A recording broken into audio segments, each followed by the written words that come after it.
Now, back to T3 dito sa TV5.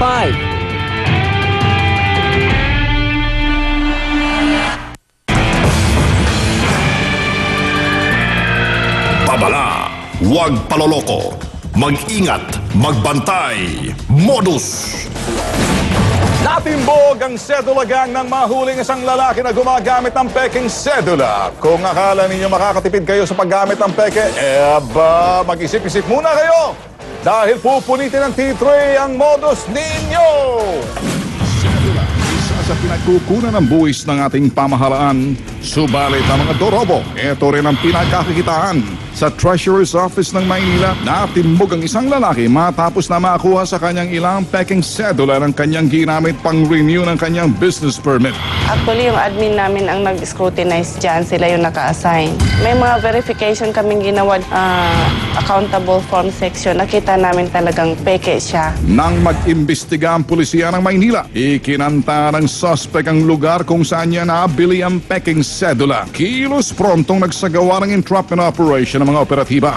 Nang masakote ang suspect na sina Normita Crisostomo Aurora Baila, inginuso nila ang lungga ng kanilang pinuno sa paggawa ng peking sedula. Kaya't sa follow-up operation ng pulisya, nalambat ang itinuturong utak ng sindikato na si Carmelita Chavez. Nakuha sa kanyang halos 100 peraso ng peking sedula.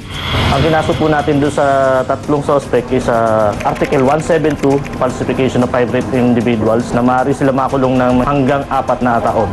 Paalala ng T3 at ng pulisya, huwag makipagsabwatan sa mga manggagancho dahil kapag nabuking ang modus nyo, matindi pa sa tabak ni Gap Andres Bonifacio ang mapapala ninyo. Sa City Hall o munisipyo lamang ayusin ang inyong mga dokumento. Huwag tangkilikan ang serbisyo ng mga fixer o nagpapanggap na tauhan ng gobyerno. Sundin lamang ang mga proseso ng bawat tanggapan. Hindi makukuha ng madalian ang inyong pakay. Kung alam na bogus, huwag nang ituloy ang transaksyon. Makakatulong ka pa sa pamahalaan kung isusuplong ito sa pulisya. Anumang pamemeke, walang maidudulot ng tama at maganda. Sa pagbabalik ng programang Gumigiba na mapasaway sa lipunan. Sa mga ayaw paawat sa samahan, may special music sa inyo si Beatbox Gore. Pakinggan ang hip-hop sa kanyang rap.